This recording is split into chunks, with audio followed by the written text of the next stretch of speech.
Hi, today coming from the Real Review tasting studio, we're going to look at 3 wines from Berton Vineyards. Berton Vineyards was established in the High Eden in South Australia back in 1996 with a planting of Shiraz and some Chardonnay. In 2006, Berton Vineyards took over a large winery and production facility in Yenda, New South Wales.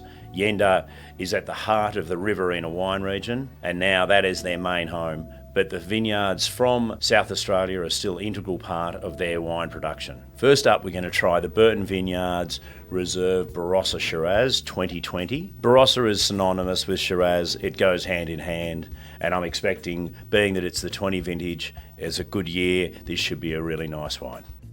Okay, let's have a look at this one. Deep and rich ruby red colour. I can see through it, but only just. It certainly is carrying a lot of intensity in that colour there. On the nose, poached plums, mulberry, dark chocolate, a little bit of graphite and ironstone there as well. There's a lot going on, and there's certainly layers of interest there. Definitely a full and robust Shiraz, as one would expect from Barossa Shiraz. There's loads of dark fruit, mulberry and blackberry and blueberries all melded in there. There's a nice sort of ferrous ironstone savoury characteristic as well, hints of vanilla spice, a little anise as well. So it's got everything you could really want from a Barossa Shiraz. Importantly, the tannins are well integrated, certainly up to the challenge that the fruit provides, so there's no sense of losing its way. It stays powerful and focused, and definitely bone dry to the finish. At the Real Review, we rated this one at 91 points, and it really is a truly outstanding bargain at $22 a bottle. For this wine, I'd be looking at a good piece of steak, char grilled on the barbecue. Keep it simple with some hot English mustard on the side, and I think you've got a pretty impressive marriage going on there. I'd happily sell this for another 5 to 10 years without a problem at all. Ample structure to keep it going. Next up, we're going to have a look at the Berton Vineyards Bonsai 2019 from the High Eden. The Bonsai is a Shiraz Cabernet blend, and the name Bonsai comes from when the original vineyard was planted. They were struggling for water, and after several years in the ground, the vines still looked like they'd only just been planted. So they were given the name the Bonsai Vineyard, and it has stuck ever since. Okay, let's have a look at there. It's a very deep and intense colour in there. Deep ruby, touch of maybe a little brick red at the edges, just showing a little bit of development in the bottle. The nose, ripe mulberry, plum preserve, a little dried herb work there as well. On the palate, let's have a little look. A big wine, lots of fruit intensity there. Almost too much, but there's enough minerality, and there's a nice line of sweet chocolate, notes of pencil shavings there as well, adding some complexity to balance out that fruit weight. Great length, firm tannins.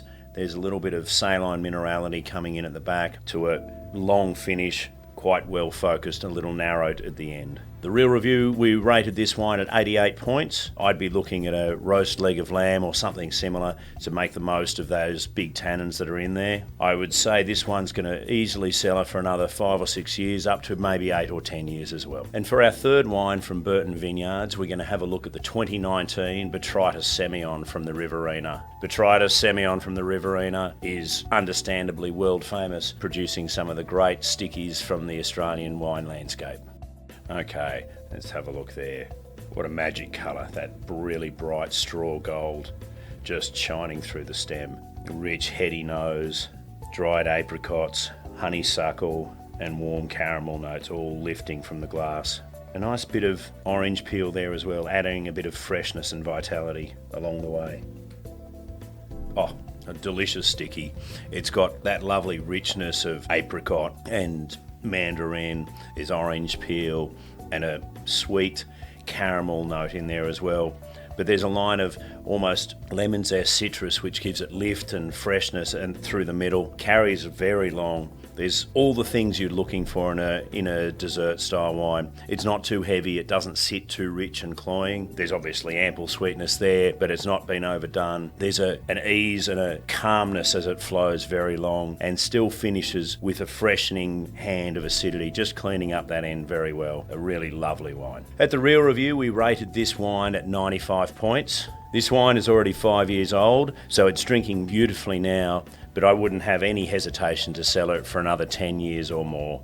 It will still develop further and further. There's ample things in there that will carry it for the long haul. To match with this, I'd be looking at a cheese plate, particularly things like blue cheese or wash rind, something with some punch and some good salty characteristics, which will balance nicely with the sweetness that this one carries. At $20 a bottle, this wine is remarkable value, giving you everything you could ever wish for in Reserve Botrytis Semillon at a price that frankly is a steal. Having looked at these wines from Berton Vineyards, there's certainly no argument they're offering great value for money. All three of the wines were doing exactly what you would expect, and to be honest, the price points are remarkable. I'd certainly recommend chasing them down for really good value everyday drinking.